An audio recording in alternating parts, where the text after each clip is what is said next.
и так далее, на вас выйдут, можно повстречаться. Просто лет 10 назад я был для них авторитет, а сейчас они даже меня не знают. Это я раньше не занимался. Вот она стоит в синем. Поэтому надо подумать, может быть, тут лучше Александр Гаврилович Колесов, Герой России, обратиться. Например. Он же тоже был не подарок. Ну, в детстве. И вот отсюда. Или у меня эти есть ребята, которые вернулись. А сюда вы кого хотели посадить? Туда их там в детстве вытащили из этого. Вот их можно.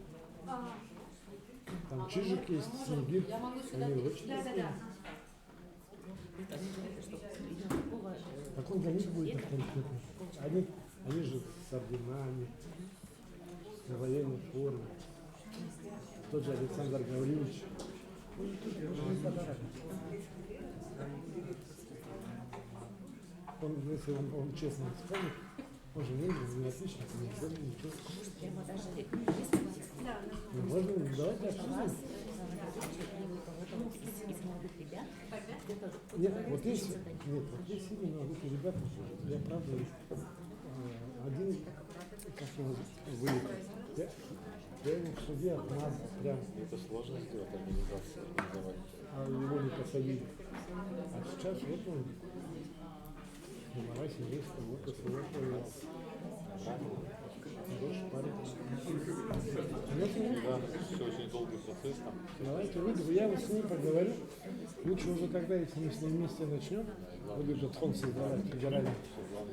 Вот как один из первых шагов. Хорошо?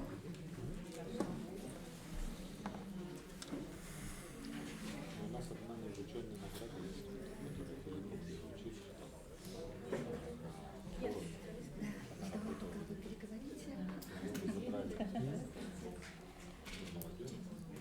Знала бы, что придете, я тогда бы не пришла. Ну почему? Здравствуйте, это ваша тема.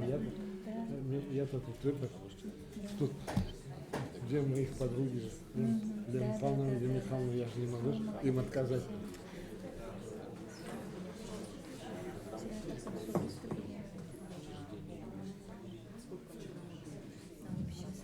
А, в этом смысле? А меня просто это, Александр Николаевич опять попал в свою личность. Так-то я не хотел.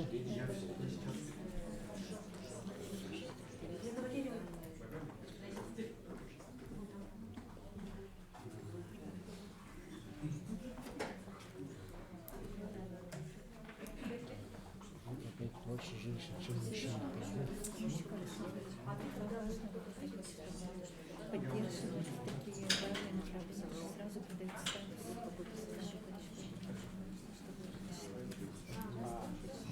Спасибо. вообще кризисный же центр каждым годом занимается. А я думаю, вообще даже очень большая проблема на государственном уровне. Гранты же они заканчиваются. Почему? Нам надо просто сделать, чтобы гранты были поставлены, как это делают канадцы и американцы. У них это обходится государству уже гораздо дешевле. Вы посмотрите, сколько тратится денег на реабилитационный центр, сколько денег тратит, например, В этот микрофон, да? В разы меньше. Тут эту систему надо просто подумать. Да, чтобы система была правильно как. Добрый день, уважаемые участники удаленного, те, которые удаленно участвуют. Я хотела спросить, слышно ли перед началом круглого стола? Если слышно, напишите, пожалуйста, в чате и, пожалуйста, напишите свою фамилию, имя и организацию, и район желательно, откуда вы участвуете, чтобы мы могли провести запись и идентифицировать вас. К сожалению, мы отключили, слышит, да? Спасибо за отклик. И какие-то вопросы возникнут выступающим, вы напишите в чате, мы будем их озвучивать.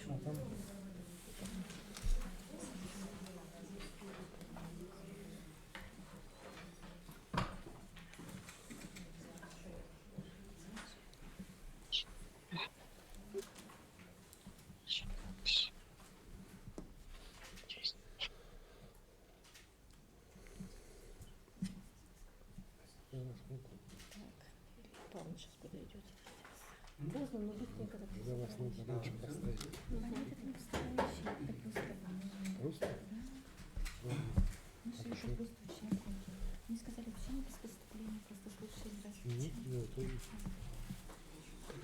Ольга Михайловна. Сказать, что все общение только через чат и через микрофон мы вас не слышим. Ну, еще раз хочу подчеркнуть, что общение с вами, с удаленными участниками, будет через чат. Мы вас не слышим.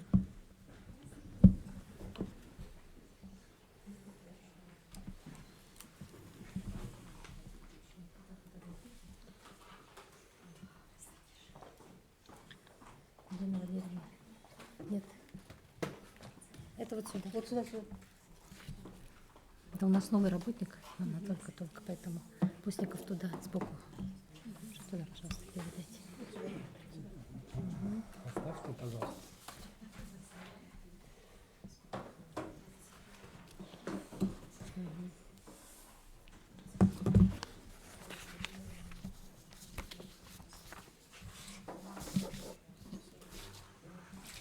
Можно Олег начинать, да? Алексеевич. Или кого-то ждем? Олег Алексеевич.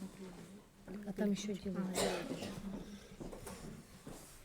Сюда? Нет, начинаем. Начинаем, да? Добрый день. Она не слышно опять.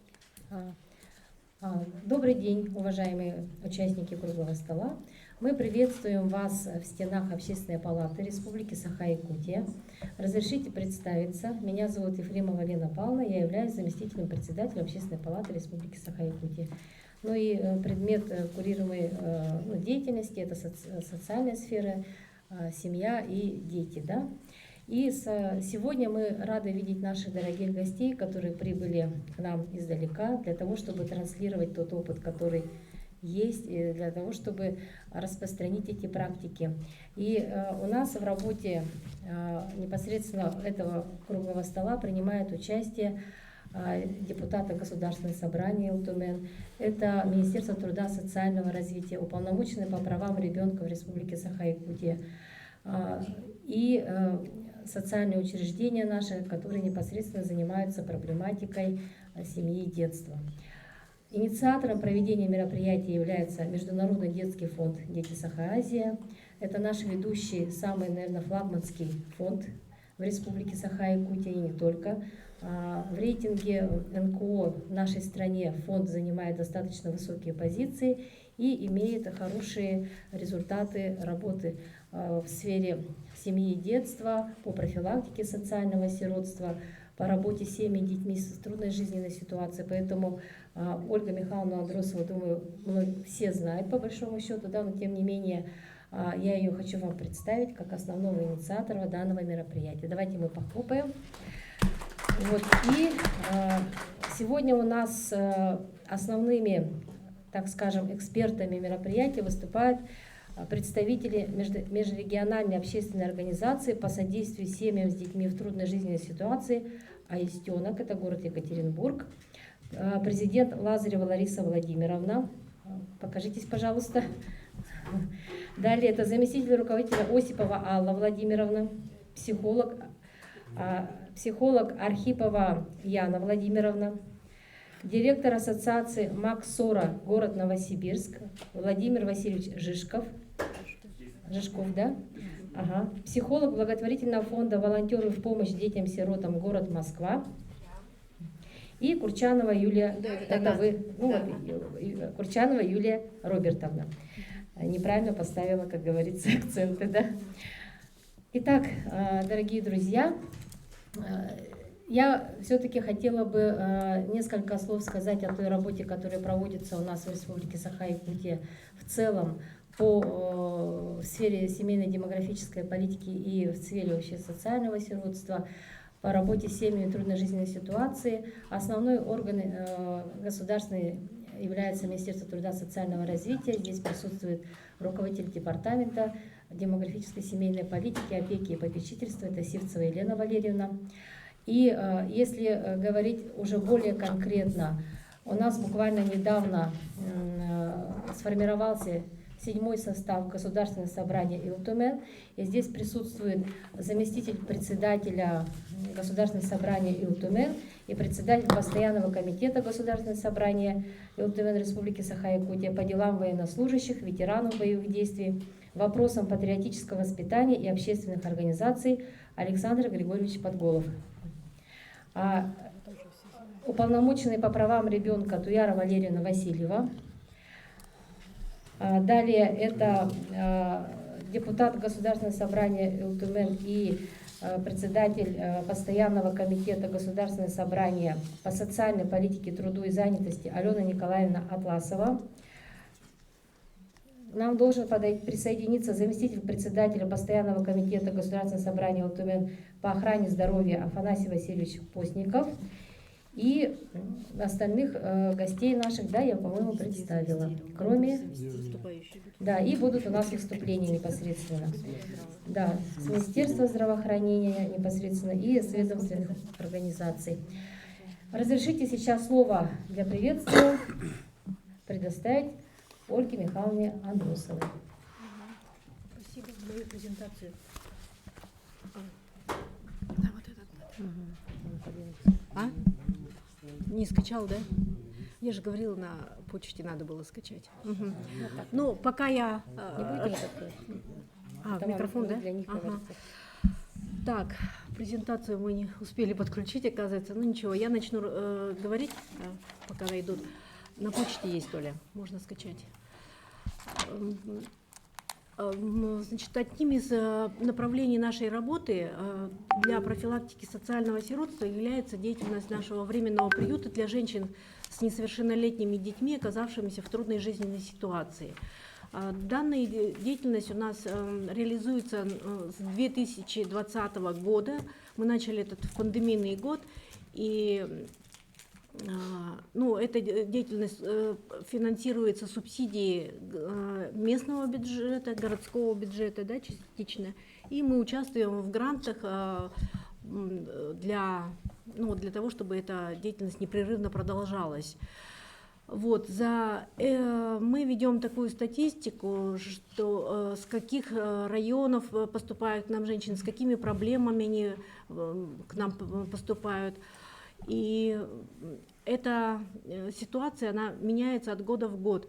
У нас в 2020 году, в пандемийный год, когда многие учреждения детские были закрыты на карантин и не принимались дети в реабилитационный центр, и вообще как-то было, наблюдалась картина высокого домашнего насилия. По причине домашнего насилия они к нам поступали, женщины. Проживало у нас 27 женщин и... забыла, сколько-то там детей, там 50 с чем-то детей, по-моему, было очень много. В 2021 году и несколько районов, но это сказалось те, что мы отмечаем регистрацию их по паспорту, как написано. Фактически они находились у нас в городе Якутске. Перемещений было мало, но вот эти женщины были из порядка 9 районов республики, да, вот с регистрацией. В 2021 году это было уже 52 женщины, и вот количество детей я уже забыла, порядка 70, что ли, я ошибусь, вот сейчас презентация открывается, да, вот, и, да, я, может быть, туда подойду поближе, да, я там не увижу, мне там надо будет не сказать.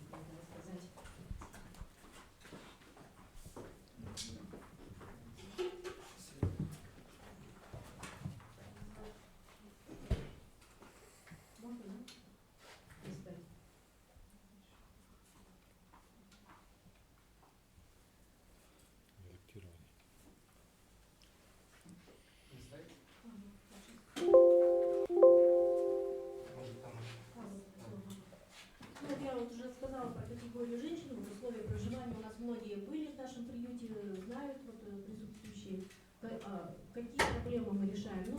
К нам поступают женщины, которые пострадали от насилия, поэтому бывает так, что у них отсутствуют даже документы, да? Также для того, чтобы они имели материальную способность самостоятельно проживать, мы решаем их помощь в трудоустройстве также. Так, условия проживания, категория женщин. Вот цель, мы оказываем комплексную помощь, стараемся помочь оказать женщинам. Так, это я не туда, сейчас волнуюсь и хочу быстренько успеть. У нас работает детская комната, чтобы были занятия с детьми, и мама могла их иногда оставить. И проводятся целенаправленно эти такие занятия сейчас. Что-то, подождите-ка, а куда он? А что он застрял? Толя, не листается. Перелистывай дальше, я скажу стоп. А то что-то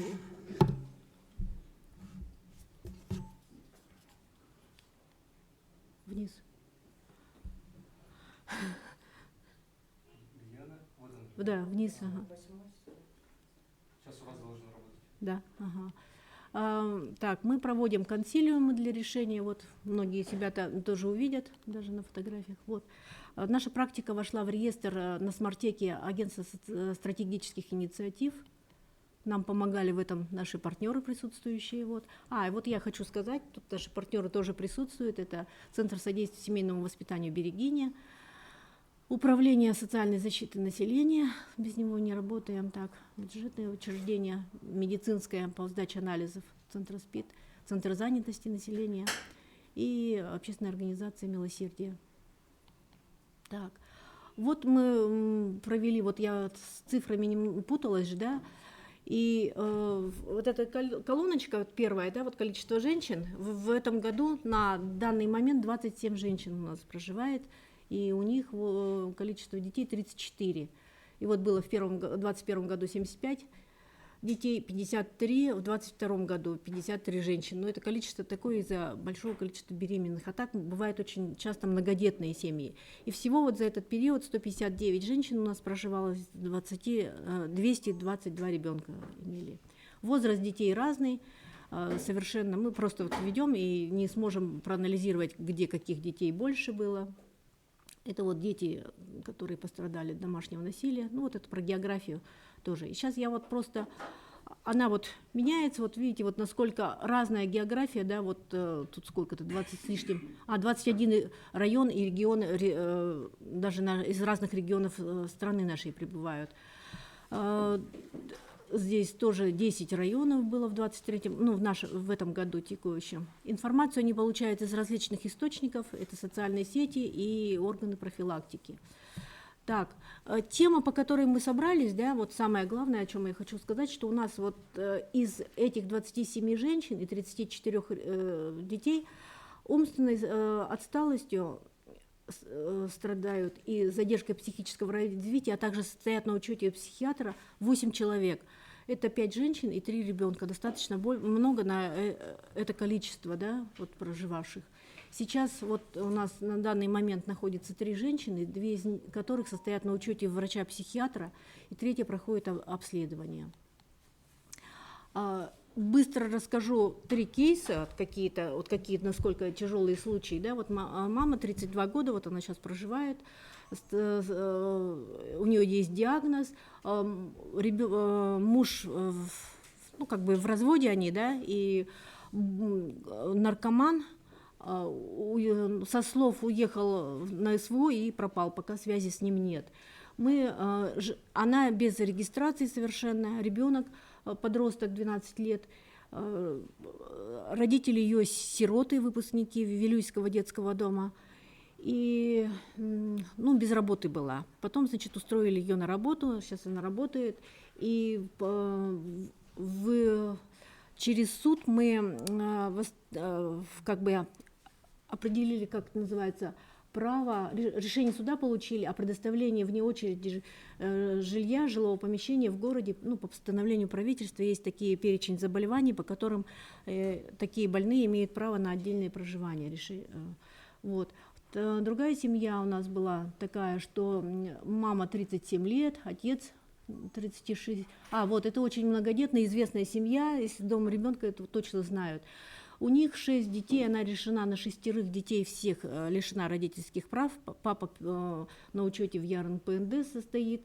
Нам опека к нам привезла ее, эту женщину. с новорожденным ребенком, потому что она не кормила грудью сама, и дома не было ни питания, ничего, и были антисанитарные условия.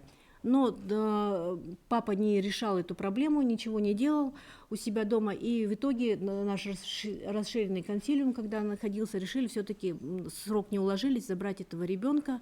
И дети, даже когда мы приходим снимать видеопаспорта в этот дом ребенка, не рекомендуют нам их снимать, потому что у них вот есть такой вот диагноз не очень хороший. Вот, то есть это нехороший результат, женщина не справилась с этой ситуацией, ребенок все-таки оказался вынужден, но не нисколько. И на тему планирования семьи она не хочет обсуждать, считает, что это очень вредно для ее здоровья. Также у нас проживала семья, которая выселилась достаточно благополучно, это 45-летняя женщина, у нее было 3 детей, она сама выпускница школы-интернат номер 2 с умственной отсталостью, и она была без регистрации, проживала в каком-то чужом доме заброшенном, где печка обвалилась, и вообще они пришли к нам пропахшие вот, просто гарью такой, да, и спали в одеждах в доме, их тоже опека обнаружила, и ну, как бы посоветовали к нам обратиться. Прожила она, мы через суд восстановили ее право на встать в очередь на получение жилья, и вот потом она какой-то родственница обнаружилась в пустующей квартире, вот она туда съехала. Поэтому мы считаем это очень хороший вот результат по 2 вот этим даже больным женщинам, но они нуждаются, ну их реабилитационный центр сопровождает, мы всегда интересуемся, как они проживают, и находимся с ними на связи. Но человек с умственной отсталостью, дети такого же вида, да. Вот. Все кратко моя информация, мы забили эту тревогу, потому что количество таких женщин достаточно большое, и это ну, опасность, как бы, тревога для общества. Все, спасибо. Спасибо большое, Ольга Михайловна. Я думаю, что у нас мероприятие проходит в формате круглого стола, поэтому мы, наверное, вначале заслушаем, да, всех выступающих и в порядке обмена уже и информации, непосредственно каких-то предложений по ходу круглого стола, наверное, будем комментировать. Поэтому я сейчас попрошу выступить Алену Николаевну Атласову, нашего, как говорится, самого основного партнера, который ратует за проблему семьи и детства, да, в целом, уже на протяжении многих лет. Алена Николаевна, пожалуйста. Все. Нормально? Микрофоном работает? Ну, по идее, если коллегам слышно, можно и так, наверное, говорить. А можно так, Да. Слышно? Нет, Вот а это- подключенный вот на этот смотрит. Поэтому, в принципе, это мы для тех, кто сидит в зале. Если Хорошо. слышно, то можно не пользоваться. Ну, только речь будет в качестве приветствия, поскольку мне сказали, я только пришла послушать, да, и, соответственно, вот, конечно, я хочу сказать вот несколько слов о Международном детском фонде, о Ольге Михайловне Андросовой, поскольку действительно мы очень давно сотрудничаем, и когда у нас, вот сейчас у нас комитет, я сейчас возглавляю комитет по социальной политике, труду и занятости, но 5 лет я отработала председателем комитета по делам семьи и детства, и, соответственно, здесь вот вклад фонда в развитие вот направления решения проблем детей-сирот и детей, оставшихся без попечения родителей, значительный. Фонд работает эффективно, и мы совместно проводили в 2019 году, практически в самом начале вот нашей деятельности, круглый стол. И те рекомендации, которые были выработаны вместе, вот практически некоммерческой организации, да, они сейчас уже вот реализованы в виде законов, в виде вот дополнительной поддержки, потому что когда мы начинали, практически ничего не было, и Ольга Михайловна очень правильно, грамотно ставила эти вопросы, которые касаются вот приемных семей, и это действительно вот благодаря совместной деятельности вот некоммерческой организации, его вклада и ну вот продвижения народными депутатами, парламентом республики, соответственно, это уже вот совместной работе с Министерством труда и социального развития у нас вот сейчас есть результаты в виде посланий главы республики и конкретных решений, вот даже вот по повышению вознаграждения, по индексации вознаграждения. Соответственно, это очень большая работа, которую ведет данная некоммерческая организация. Но вот тема сегодняшнего мероприятия, конечно, очень актуальна. Мы услышали, и эти кейсы говорят об адресной работе, которая проводится, и это действительно та работа, до которой, к сожалению, руки государства не доходят, и этим справляется в настоящий момент некоммерческая организация. Да? Но сейчас мы вначале с Александром Григорьевичем переговорили, вот говорю, ну все-таки, возможно, надо это ставить на государственные рельсы, чтобы, ну вот, получается, некоммерческая организация работает на гранты, на проекты, они имеют временные рамки, свое начало, свой конец, соответственно, есть период, да, но это очень важная работа и обязательно должно каким-то образом поддерживаться от государства. И вот Александр Григорьевич мне сказал на мою реплику, что хорошо бы, чтобы постоянно вот именно гранты были постоянными, то есть вот, а некоммерческая организация это делает это все намного дешевле, чем государство, чем содержать целый центр, да. И вот действительно Ольга Михайловна, как руководитель в нашей республике, взяла вот такую очень нишу, очень проблемную, очень важную для всех, и это вот как раз касается самых вот нуждающихся семей, которые в трудной жизненной ситуации, когда дети вот остаются без попечения родителей. Это практически сейчас еще повторяется. Сами дети-сироты становятся родителями и также вот такими же проблемами сталкиваются. Да? Поэтому я очень рада, что удалось вам привлечь таких важных и экспертов, которые приехали. Мы приветствуем вас на якутской земле. Благо у нас сейчас не так холодно, тепло, снег красивый, поэтому вас приветствуем. Мы очень надеемся, что вот ваша помощь и ваше вот экспертное мнение очень будут полезны для наших специалистов, потому что это направление, безусловно, надо развивать. Надо двигаться в этом направлении. Я желаю всяческих успехов вот в этом направлении. И огромное спасибо Ольге Михайловне за вот ту работу, которую она годами, очень долго, больше 20 лет ведет. И действительно вот это очень трудное направление. Поэтому я благодарю вас. Уважаемые участники круглого стола, я хочу сказать, вернее напомнить о том, что Общественная палата, вообще площадка, это тот ресурс, на который происходит диалог непосредственно представителей власти, общества, бизнеса, некоммерческого сектора, науки в том числе, да, всех заинтересованных сторон для обсуждения каких-то проблемных вопросов, для выработки консолидированных решений. Вот темой нашего круглого стола является межведомственное взаимодействие по проблемам семей с детьми, попавшими в трудную жизненную ситуацию, в том числе женщин, детей с особенностями психического здоровья. Я хочу на этом немножко акцент сделать. И мы понимаем, что мы должны основываться еще на тех материалах и на аналитике, и вообще на проводимой работе, которая у нас в регионе сложилась. Поэтому хочу предоставить слово руководителю Департамента демографической семейной политики, опеки и попечительства Министерства труда и социального развития Республики Саха-Якутия Елене Валерьевне Сивцевой. Пожалуйста, Елена Валерьевна. Добрый день, уважаемые участники круглого стола. Прежде всего, конечно же, еще раз хочу поблагодарить Ольгу Михайловну за инициацию проведения этого круглого стола, Общественную палату, всех участников. Действительно, тема очень актуальная. И хочу пожелать всем участникам эффективной работы сегодня и выработки решений уже действительно для решения данной проблемы и улучшения положения семей с детьми, и в особенности, в частности, семей, имеющих родителей с такими диагнозами. Да.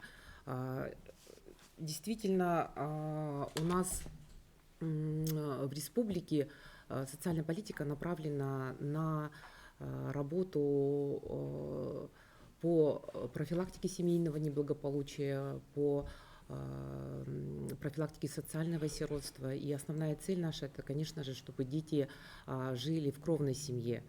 В республике в каждом районе у нас существует сеть учреждений социального обслуживания. На сегодня во всех районах представлены наши учреждения. И сегодня это 16 отделений социальной помощи семье и детям при управлении социальной защиты. Это в основном они расположены у нас в северных, в арктических районах. Также у нас существует 11 социально-реабилитационных центров для помощи семье и детям. Сейчас мы проводим работу по укрупнению наших организаций именно с целью того, чтобы объединить усилия организации в помощь семье. Таким образом, у нас есть уже один комплексный центр помощи поддержки семье и детям в Нюрбинском районе, где мы объединили реабилитационный центр для инвалидов, где имелась очень хорошая база материальная, да, с нашим социально-реабилитационным центром. И сегодня наши семьи с детьми с инвалидностью и дети, попавшие в трудную жизненную ситуацию, на одной базе получают максимальные услуги. Это как и реабилитационные, так и психологические. То есть мы объединили ресурсы обоих учреждений. Также на сегодня мы объединяем центры помощи семье и детям и социально-реабилитационные центры. У нас на сегодня таких 7 центров. И 2 центра помощи семье, сиротам и детям, оставшимся без попечения родителей. Также, что у нас нового, да, есть поручение правительства РФ, чтобы учреждения для детей-сирот были до конца года в единой подчиненности. Таким образом, у нас до конца этого года все учреждения для детей-сирот будут в ведомстве Министерства труда. Сегодня проводится работа уже по закреплению республиканской коррекционной школы для детей-сирот и детей, оставшихся без попечения родителей. Да. Ну вот как мы понимаем, что там вот как раз дети с ментальными нарушениями в единую подчиненность под Министерство труда. То есть эта работа должна быть завершена до 1 декабря. На сегодня уже Министерство имущественных земельных отношений разработало проект распоряжения, согласован, находится в Департаменте по государственным правовым вопросам. Ну, думаю, что до конца года все учреждения для детей-сирот уже будут в ведении Минтруда. Таким образом, уже будет выстроена единая система, органы опеки на сегодня, учреждения для детей-сирот уже все находятся в ведении Минтруда, вот кроме одной коррекционной школы. Так, на учете, на сопровождении в наших учреждениях сегодня находится 2490 семей, находящихся в социально опасном положении, трудной жизненной ситуации, в которых воспитывается 5729 детей. Наблюдается в течение 3 лет, мы подняли данные, динамика снижения таких семей. И если в 2021 году у нас было порядка 3000, на сегодня у нас снижение почти на 500 семей. Ну, скорее всего, это сказывается демографические именно показатели, потому что у нас идет снижение численности именно рождений детей. Рождаемость у нас идет снижение, у нас демографическую яму мы сейчас попали, соответственно, идет и снижение количества семей. Так, основной причиной постановки на учет у нас является злоупотребление алкоголем законными представителем, детско-родительские конфликты, самовольные уходы детей. И в целях профилактики неблагополучия семейного у нас выстроено межведомственное взаимодействие. С прошлого года мы приобрели автоматизированную информационную систему, АИС называется «Семья и дети», к которой подключены все органы системы профилактики по республике. На сегодня 40% уже всех учреждений подключены к этой базе. То есть у нас ведется паспортизация всех семей, которые находятся в трудной жизненной ситуации, в социально опасном положении. Работа проводится у нас под руководством нашего головного учреждения. Директор здесь сегодня присутствует, диакон Анастасия Николаевна. Проводим обучение со всеми органами системы профилактики. Большая работа практически уже проведена именно по выстраиванию, по налаживанию. Там, через VIPNet все учреждения уже 40% подключены. И поэтому на сегодня все органы системы профилактики могут видеть актуальную информацию по семьям, которые состоят на учете в наших учреждениях. Но это именно которые состоят. А в целях выявления таких семей, как мы понимаем, мы должны быть заточены именно на раннее выявление, чтобы уже предотвратить вот это семейное неблагополучие на самом начальном этапе. В связи с этим мы Тесно сотрудничаем с наркологическим диспансером, чтобы у нас сверки идут по лицам, которые имеют алкогольную наркотическую зависимость, СУФСИН по гражданам, которые вышли из мест лишения свободы. И, соответственно, наше учреждение либо осуществлять межведомственные выезды, либо самостоятельно в такие семьи, чтобы оценить ситуацию в семье и своевременно поставить на учет. Так, что у нас еще интересного? Да, вот в этом году мы вошли в пилотный проект по фонду детей, находящихся в трудной жизненной ситуации, стали пилотной площадкой.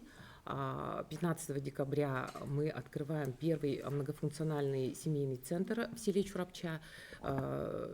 Здесь любая семья может получить спектр услуг в одном окне. То есть она приходит, вот именно тоже заточена на раннюю профилактику, когда у семья сталкивается с какой-то проблемой, она подходит в семейный МФЦ, и наш специалист уже осуществляет координацию по всем органам, то есть и с центром занятости, и с управлением образованием, то есть они подключены все органы системы профилактики к этой работе. Это как пилотные площадки в Чурапче. В следующем году мы открываем, тоже Анастасия Николаевна, да, будет открывать у нас в городе Якутске.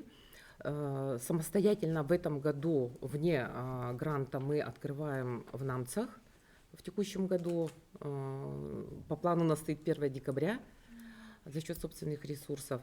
И далее мы уже будем пилотировать, тиражировать этот опыт по всей республике.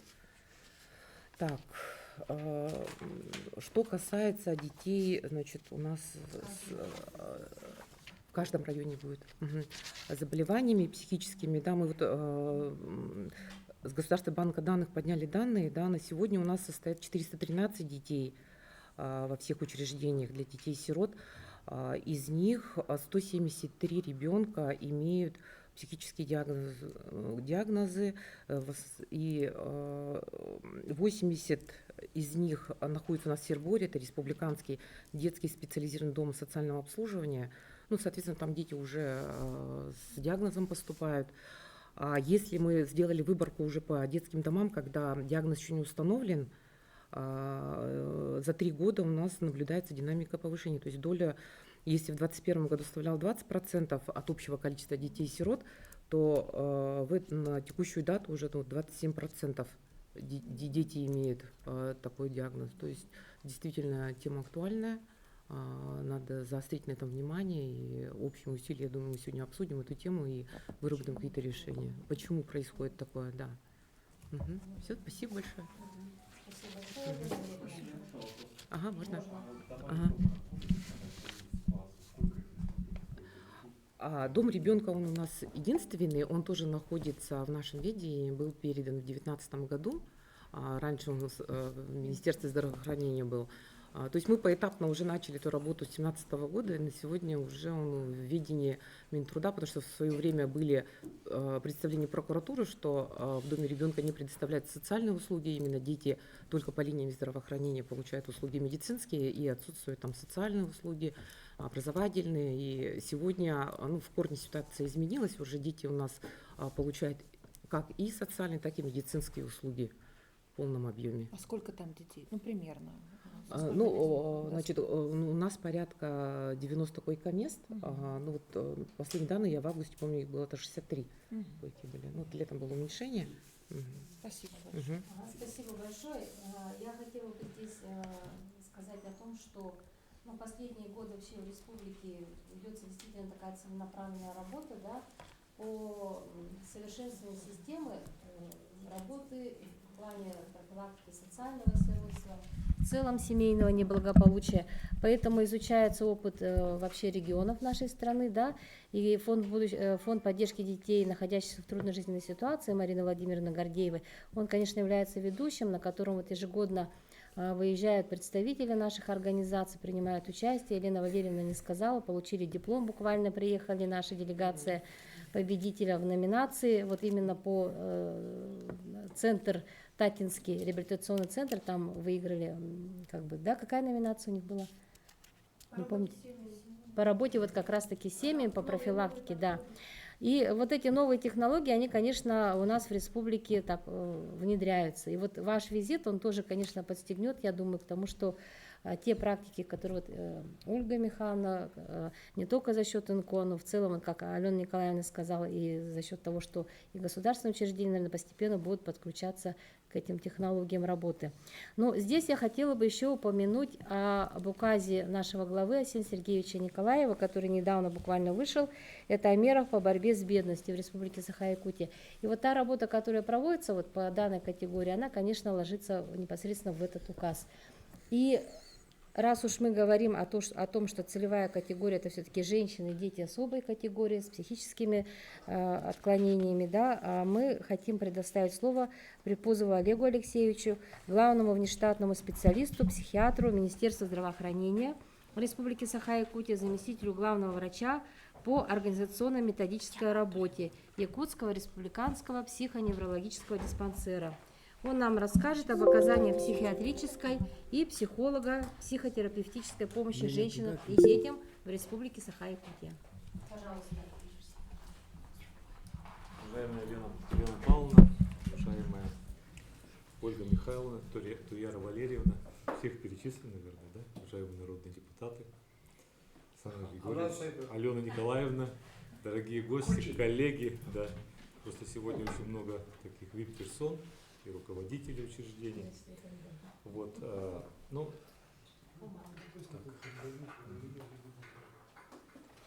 так. Еще раз. Можно? Так, что?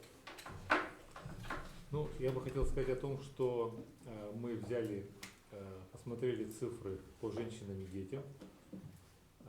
Ну, это из государственной статистики, поэтому последний год 22-й. Следующая статистика будет у нас только в следующем году, за 23 год. И как видно на слайде, значит, заболеваемость среди женщин, она в нашей республике снижается. Тут нет цифр Российской Федерации, но я должен сказать, что у нас вообще заболеваемость психическими расстройствами где-то в 1,5 раза ниже, чем в Российской Федерации. Это, с одной стороны, конечно, фактор такой для нас несколько тревожный, в том смысле, что мы видим, что тут есть недостаточная выявляемость психических расстройств.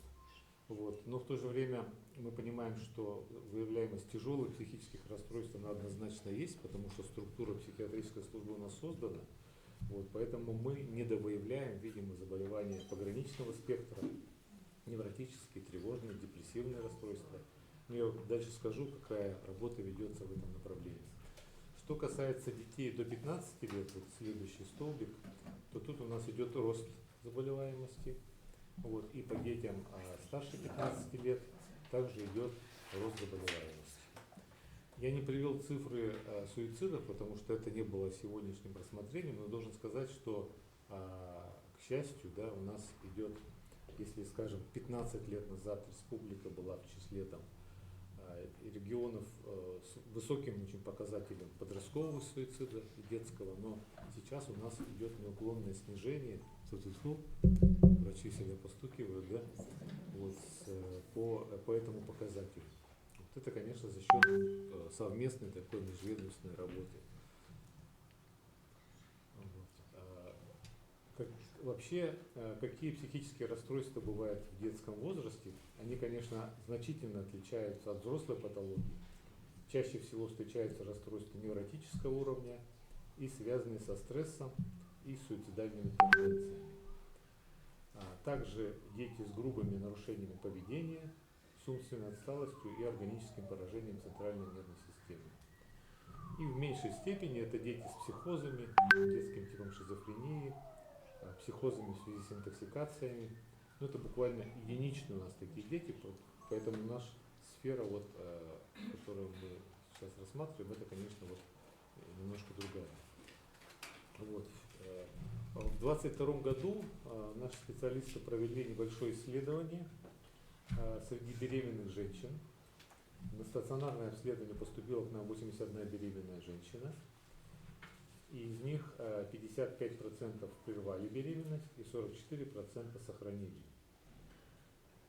Беременность прерывалась по инициативе и согласии пациенток после консилиума с акушерами-гинекологами вне зависимости от тяжести психического диагноза. Я должен сказать, что практически юридически невозможно в связи с психическим расстройством как-то в недобровольном порядке решить этот вопрос. Это всегда добровольное решение. Потому что если говорить о недееспособных женщинах, это крайне редко бывает в таком возрасте. Вот. Ну, по медицинским показаниям у 40%. Вот. Вообще за последние 3 года в среднем к нам в наш стационар в городе Якутске поступает 7 беременных женщин. Вот. И, конечно же, большинство из этих женщин это с тяжелыми психическими расстройствами, шизофренией, шизотипическими, бредовыми расстройствами, вот, аффективными расстройствами, умственной отсталостью. Ну, понятно, что беременные женщины в психиатрический стационар поступают уже в совершенно вынужденной ситуации, когда невозможно их взять. Конечно, большинство людей с психическими расстройствами, будучи беременными, они, как все люди, получают помощь вот в нашей общей сети, ну, гинекологической и сети родовспоможения. Так, вот по беременным тут у меня один слайд заскочил, да? Так, ну ладно. Значит, теперь вот что касается укомплектованности врачами-психиатрами и другими специалистами. Я должен сказать, что у нас имеется высокая, конечно, неукомплектованность, хотя вот по врачам-психиатрам 62% на данный момент, а по детским психиатрам 66% это укомплектованность, да? По подростковым 40%. По медицинским психологам укомплектованность 80%, по специалистам по социальной работе 100% укомплектованность. Но необходимо отметить, что благодаря поддержке главы республики Александра Сергеевича Николаева в этом году в нашу службу вливаются дополнительные штатные единицы, они уже выделены. Вот это 3 штатных единицы врачей-психиатров, 3 штатных единицы психотерапевтов, 9 штатных единиц психотерапевтов, больше 19 штатов медицинских психологов, 1,5 специалиста по социальной работе. Это очень большая цифра. Да? Вот. Как я чуть позже скажу, как мы будем использовать это. Но вообще вот структура нашей службы такова, что есть диспансерное отделение, то есть амбулаторная служба в городе Якутске нашего диспансера. Имеются кабинеты врачей-психиатров в районах. В 3 районах, это Мирнинский, Алданский, Нерюнгринский, есть кабинеты детских психиатров. Имеется 4 психотерапевтических кабинета. Вот что новое появилось в этом году в связи с введением нового порядка об оказании психиатрической помощи, это появилось 17 кабинетов медико-психологического консультирования. То есть это кабинеты, которые находятся они в центральных районных больницах. Там медицинские психологи принимают, консультируют людей, скажем так, они еще не пациенты наши, вот, и выставляют маршрут. То есть кому-то они могут сами помощь оказать, кого-то необходимо направить к психиатру, либо к психотерапевту, либо к медицинскому психологу психиатрической организации. Также открыто 8 кабинетов медико-психологической помощи, их 5 в районах. Это кабинеты, в которых в комплексе оказывается помощь психотерапевтами, либо психиатрами, медицинскими психологами и специалистами по социальной работе. То есть это уже работа с людьми, у которых установлен диагноз психического расстройства. И, к сожалению, у нас не было в медицине своего телефона доверия, и вот только в этом году он открылся и теперь работает. До этого при Министерстве молодежи в Центре психологической помощи семье и детям работал давно уже этот телефон доверия, в том числе на федеральном номере детском. И теперь мы вот сейчас его, когда полностью запустим, а это связано с укомплектованием кадрами, мы его тоже подключим к федеральному номеру, и как бы уже больше возможностей появится. Вот. Ну, естественно, есть стационарозамещающая помощь в виде дневного стационара и стационары не только в нашем диспансере, но и в части крупных районов нашей республики. Таким образом, весь план, который министерство перед собой поставило вот, по исполнению поручения Минздрава России, был исполнен по открытию дополнительных кабинетов. Можно еще раз там нажать, что не переключается. Следующий слайд включить. Попробуйте. Ну, еще раз вот скажу, как попадают к нам пациенты, в том числе женщины и дети, да? Они сначала обращаются в кабинеты медико-психологического консультирования, там, где их нет, конечно, кабинета психиатра. И мы понимаем, что есть у нас больше 20 районов, где такое количество населения, что там по штатным нормативам не должно быть ни психотерапевтов, ни медицинских психологов. Поэтому там мы запускаем вот телемедицинские консультации, ну, не только для оптической группы, но вообще в части районов. И будем проводить таким образом психологическую помощь. Ну и, конечно, второй уровень — это уже медицинская, то есть врачебная помощь. Это кабинеты врачей, психиатров, психотерапевтов, кабинеты медико-психологической помощи и лечение в психотерапевтическом центре. И вот то, о чем я ранее говорил, да, значит, что в этом году вот глава республики, правительство республики оказало огромную поддержку вообще нашей службе. Выделено было здание, освободившееся из медицинской, ну, нашего здравоохранения. Это бывшая стоматологическая поликлиника по Федора Попова 16, Федора Попова 16, 4.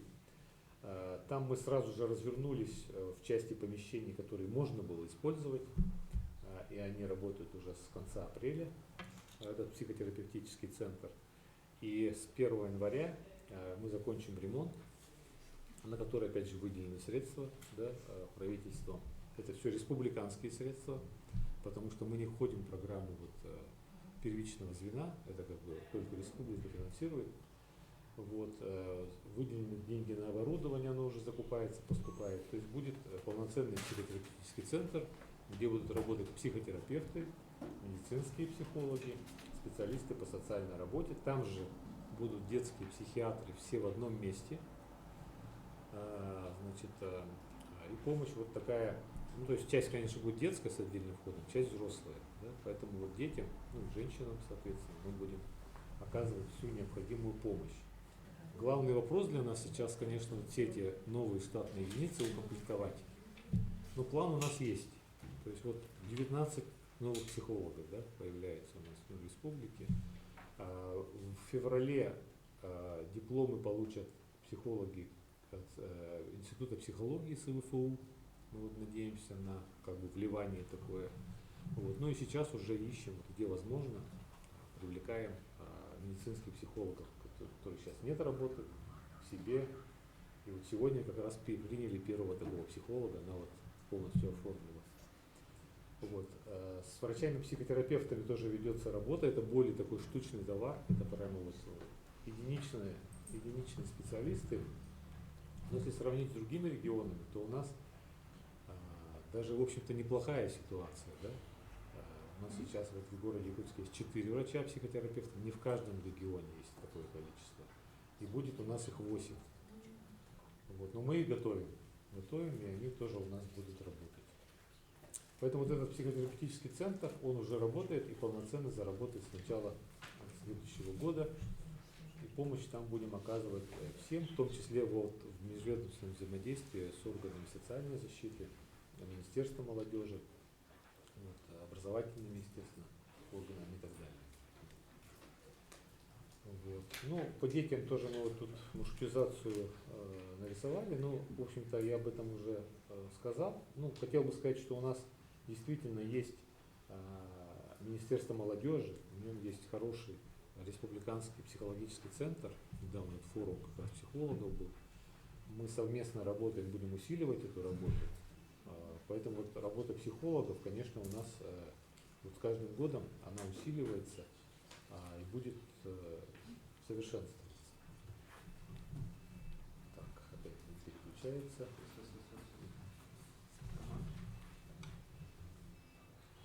Так, ну вот тут вот еще раз мы об этом же говорим. Так, ну вот один из вопросов, который передо мной поставили, как вообще пациенты попадают под диспансерное наблюдение. Слово учет сейчас у нас нету и понятия такого. И суть изменилась, что это диспансерное наблюдение. Мы должны понимать, что это стигматизация для людей, и поэтому даже если человек состоит под диспансерным наблюдением, это не должно нарушать его права. Вот, поэтому мы осуществляем диспансерное наблюдение, такое же, как за людьми с пациентами с инфарктом, с инсультом и так далее.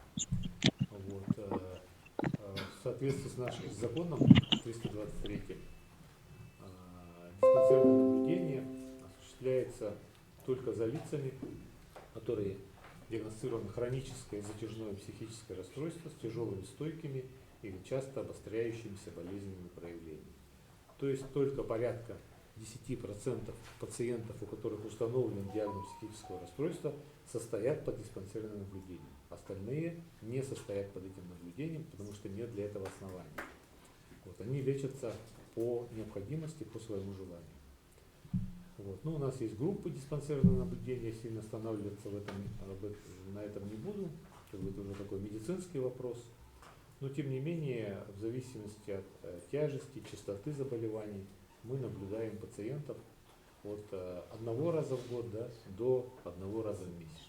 Ну и при необходимости чаще. Есть группа активного диспансерного наблюдения. Это лица, которые ранее совершали преступления, совершали правонарушения, были агрессивны по отношению к детям, в том числе, к своим родственникам. За ними у нас есть особый надзор. Их у нас в республике всего порядка 500 человек. То есть это такая небольшая когорта людей. Вот по ним у нас, конечно, идет активное взаимодействие, сверки, да, со всеми органами. Это как бы законно, да. Что касается сверок вот по лицам, вообще состоящим под диспансерным наблюдением, тем более имеющих просто психическое расстройство, то тут, по сути, мы не имеем права никому предоставлять эту информацию, кроме установленных судом, кроме установленных законом случаев. Вот. Это вот что касается диспансерного наблюдения. Поэтому я вот хочу сказать, что вот за последние годы, конечно, в нашей республике сделано многое для того, чтобы усилить вот психотерапевтическую, медико-психологическую помощь. И вот в этом году и в следующем году как бы мы предполагаем как бы увеличение доступности этой помощи для населения. То есть когда будет больше кабинетов, больше врачей, больше психологов, соответственно и очереди меньше, и доступность будет больше. Поэтому вот спасибо за внимание. Спасибо вам большое. На самом деле, вот, лично я с большим интересом выслушала ваше выступление. Я думаю, что и участники также круглого стола, особенно те, кто работает с данной категорией, да, информация была очень полезная, интересна. Надеюсь, мы вот эту презентацию сможем получить, да? Да, потому что, ну и реально, возникли вопросы, я думаю, наших коллег, но мы сейчас вот еще осталось несколько выступлений, и буквально перейдем уже к обсуждению. А сейчас разрешите предоставить слово главному внештатному психологу Министерства здравоохранения Республики Саха-Якутия Смоленской Елене Владимировне. Она нам расскажет о медико-психологической поддержке беременных женщин, оказавшихся в трудной жизненной ситуации. Татьяна Анатольевна.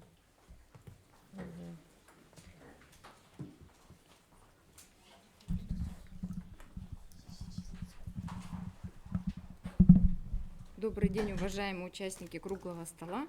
Ну, я не буду перечислять по именам, по регалиям. Всех приветствую, всем желаю здоровья, счастья и так далее. Да? Так, сейчас тут определимся как.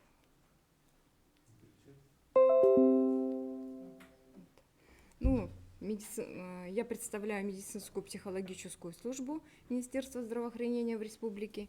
И разрешите вот сначала пройдусь по нормативным документам быстренько, да, не буду заострять внимание, просто покажу, что есть такие нормативные документы, которые поддерживают психологическую службу именно в здравоохранении. Это вот совместные приказы Министерства труда и социальной защиты Российской Федерации, Министерства здравоохранения Российской Федерации от 2020 года, об утверждении порядка оказания медицинскими организациями услуг по правовой, психологической и медико-социальной помощи женщинам в период беременности. И следующее тоже вот так. В рамках реализации комплекса мер по профилактике и снижению количества абортов у нас в республике издан приказ Министерства здравоохранения Республики Саха-Якутия 2015 года, сейчас он будет обновляться, пока мы работаем по этому приказу, об организации кабинетов медико-социальной поддержки беременных женщин, оказавшихся в трудной жизненной ситуации. И согласно постановлению правительства 2021 года номер 455 с целью снижения числа абортов подписан план мероприятий по снижению профилактики абортов на 2023 год, и мы работаем согласно этого плана. Так, в настоящее время в республике работают 2 центра медико-социальной поддержки беременных женщин, оказавшихся в трудной жизненной ситуации. Это на базе перинатального центра Якутской республиканской клинической больницы и медицинского центра города Якутска.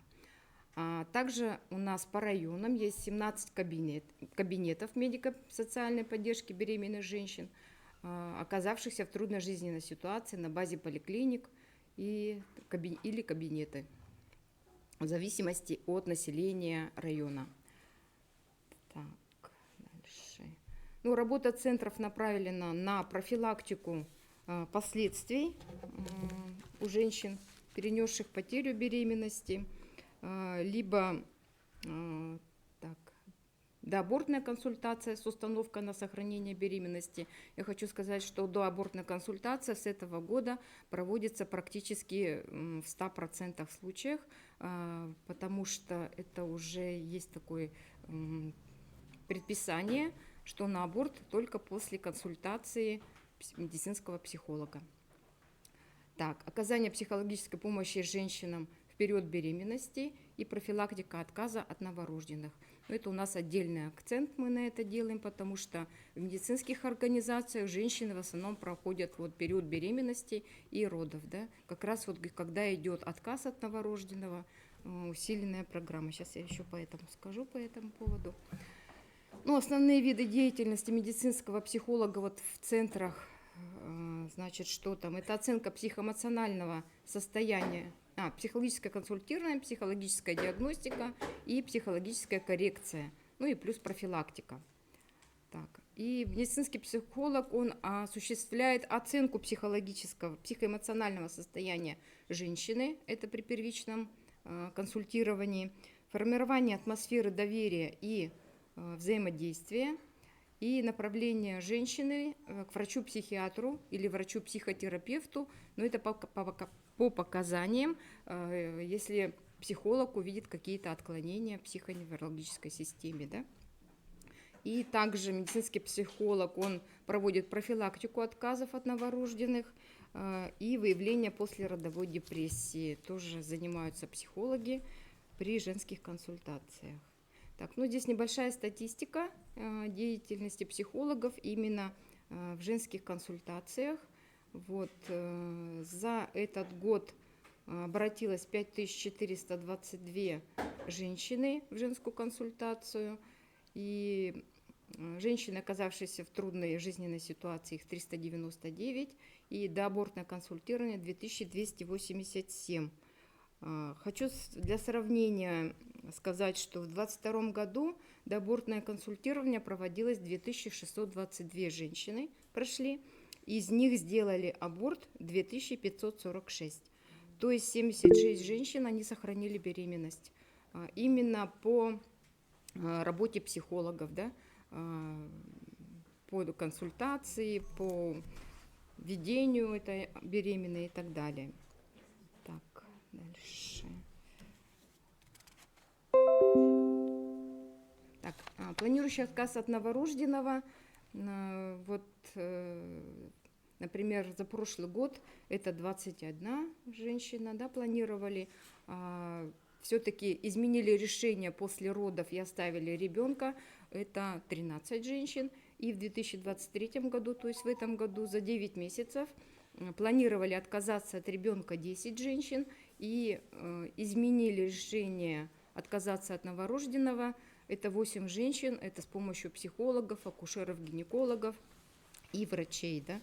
И хочу вот сказать, что предотвращено отказов от новорожденных, где-то около 80%. Конечно, еще это не конец года, да, у нас подсчет будет статистики, точной статистики будет в конце года результаты, поэтому мы пока не можем сказать. И я хочу... Да. Такая интересная статистика по отказам, прям волнами, то резкий взлет какой-то год, в следующем падение опять. А как-то есть понимание, почему такая динамика, или просто факт, который вы наблюдаете, но не анализировали? Да, просто 2020 год, там только становление было психологической службы в медицине, и за счет этого, может быть, там статистика немножко искажена, плюс пандемия была, да, многие боялись, что после перенесенных ковид ребенок родится какой-то дефектный и инвалид, и за счет этого многие хотели, избавиться от беременности, да.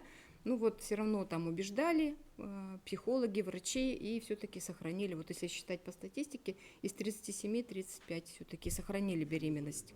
Да. То есть работа она идет и продолжается. Но я хочу немножко случаи из этого года рассказать, да. Например, женщина 18 лет, молодая женщина, ее, изнасилованная, так скажем, да, соблюдала,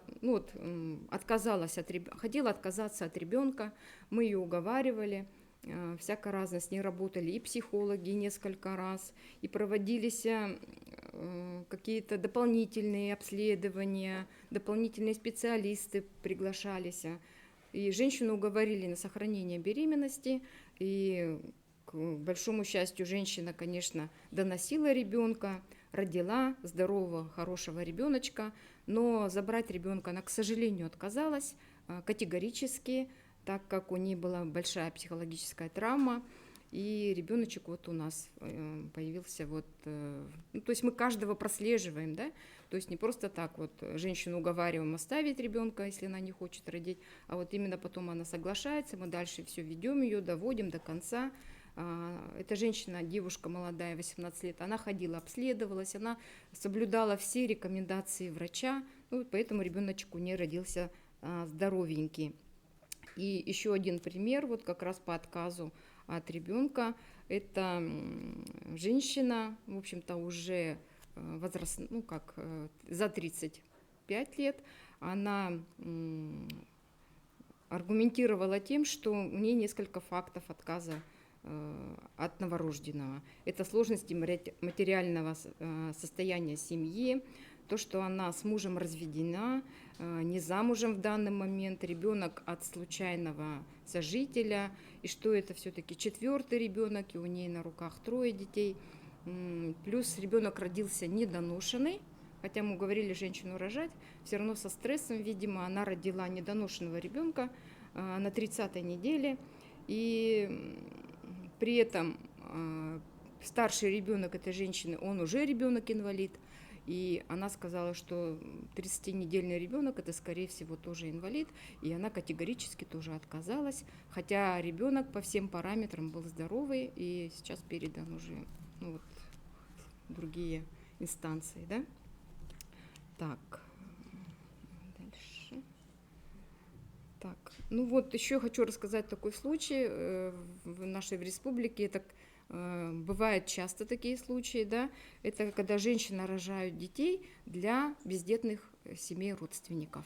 То есть мы считаем, что это не отказ от ребенка, а кровные семьи сохраняются, просто ребенок передается, например, из многодетной семьи по согласию, например, сестер. Сестра рожает для другой сестры, и ребеночек воспитывается в этой семье. Но в этом случае ребенок все равно с матерью выписывается из роддома, дальше уже передается через соответствующие, да.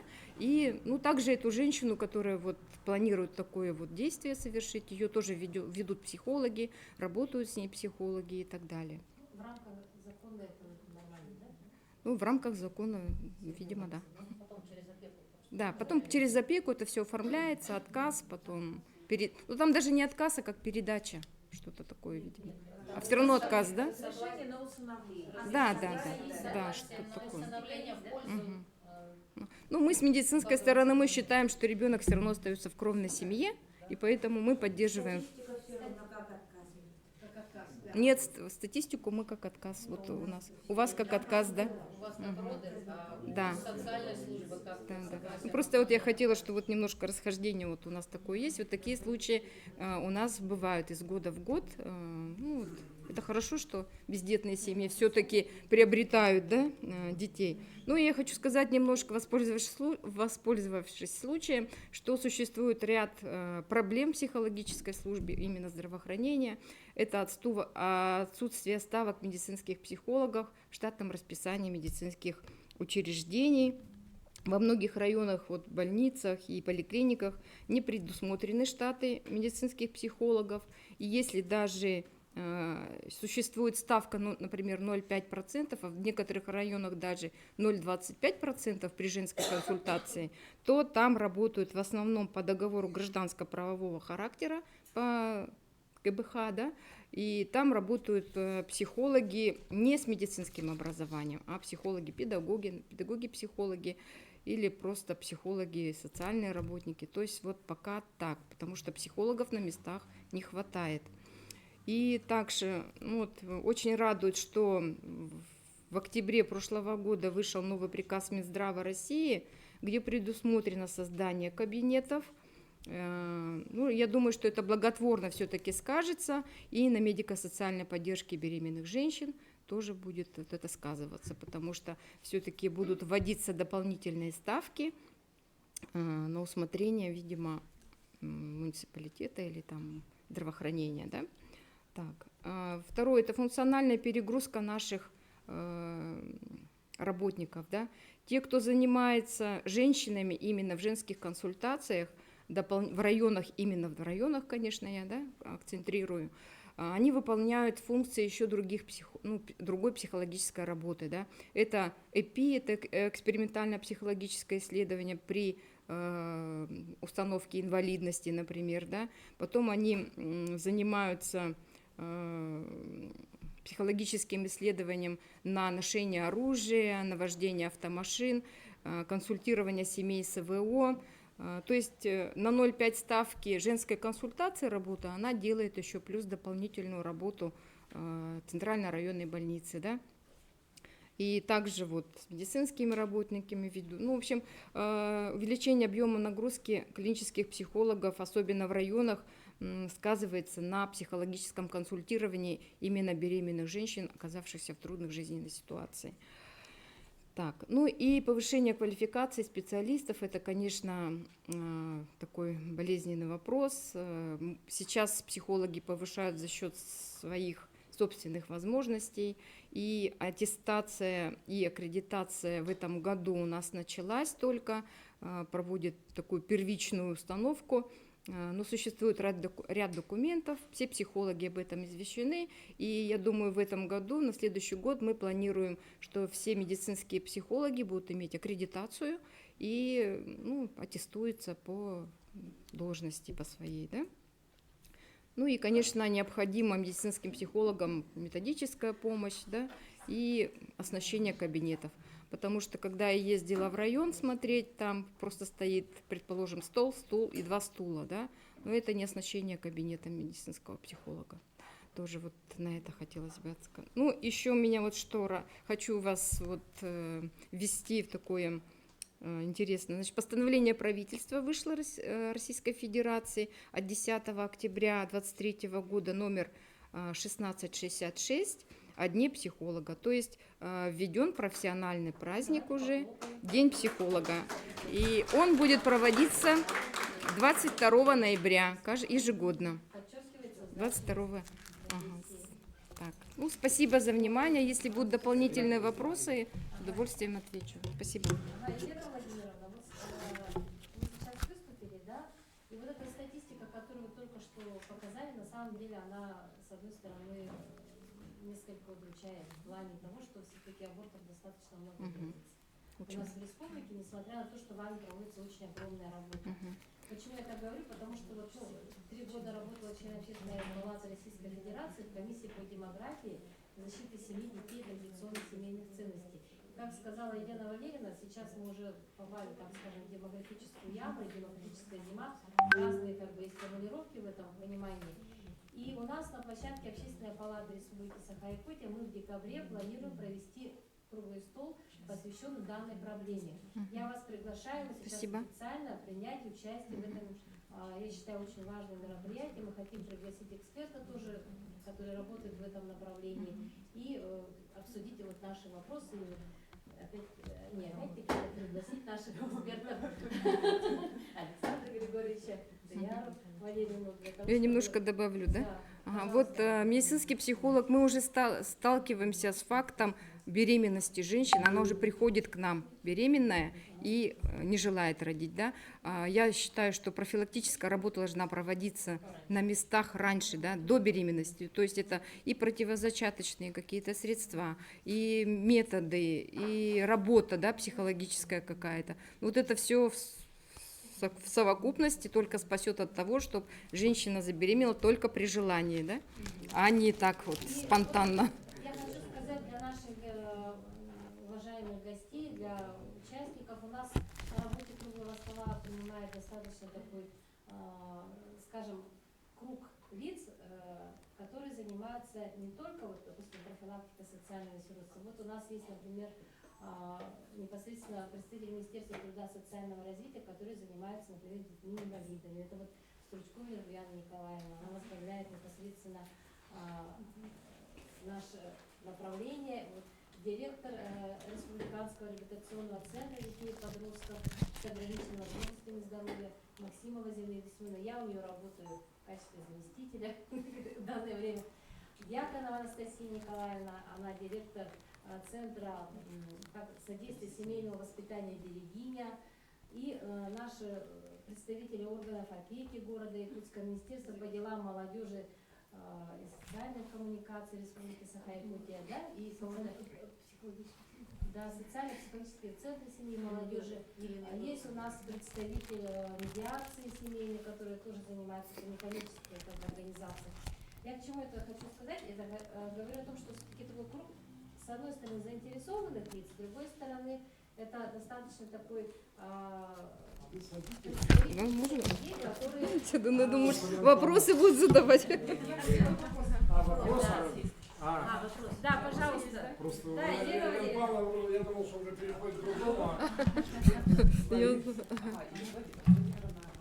Вопрос. Мы в этом году приняли распоряжение правительства по повышению рождаемости в республике. У нас установлены показатели, и основной блок мероприятий по профилактике. Мужчины, конечно, знают, мы обсуждали. Да, но основной блок, конечно же, заточен вот именно на профилактику абортов, да. К сожалению, вот у нас в республике ситуация удручающая. У нас в 2 раза выше количество абортов на 1000 человек, чем в Российской Федерации. Да. Вот эта проблема, ее надо обсуждать. Можно я отвечу по этому вопросу? Да? С 1 июля вот этого текущего года введено мотивационное такое анкетирование женщины, это по России, по всей. И теперь, когда женщина приходит на консультацию беременная, да, по аборту, именно по доабортному консультированию, ей проводится это мотивационное анкетирование, и там, значит, задаются вопросы какие-то, небольшая анкета такая, сразу она при консультации ее заполняет, и далее выдаются рекомендации. То есть там и финансовая поддержка семьи, и выплаты республиканские, эти, муниципальные и так далее. Все сразу там выходит, и также советы какие даются, и телефоны для получения информации, консультаций и так далее. Все вот в этом есть такое. Это вот мы сейчас вводим это. У нас на сегодняшний день с 1 июля из 399 женщин прошли мотивационное анкетирование 348. Так.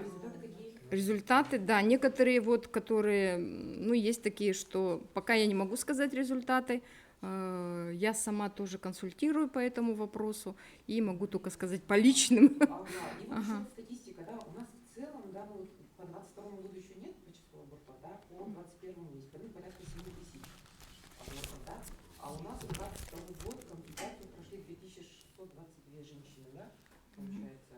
То есть мы даже половину не охватываем. Как мы вот этот вопрос будем решать? Вы сказали, что каждая женщина, которая идет на аборт, она должна пройти это консультирование, у вас уже есть. Ага, ну вот, например, вот у меня тоже есть, так скажем, сведения о абортах за 22 год. Значит, У вас 5656 это... нет, у меня число обратившихся в медицинскую организацию женщин, желающих прервать беременность, это 3670. А у вас на слайде я посмотрела 2600. Это обратившихся. Там не только это, там и по беременности У вас тоже. уже какой-то идет спор технический. Да, Вы уходя Да. друг друга там ошибчитесь. да, да. Наша задача, то есть, сделать шире охват. То есть можно, может, даже в этих частных клиниках, которые проходят, тоже их направлять, да? Можно, на да. консультирование. Да, Елена Валерьевна, на самом деле сейчас на уровне Государственной Думы обсуждается вопрос, Анна Кузнецова его очень активно сейчас продвигает, это профилактика абортов в частных Да. клиниках. О запрете, да, речь идет.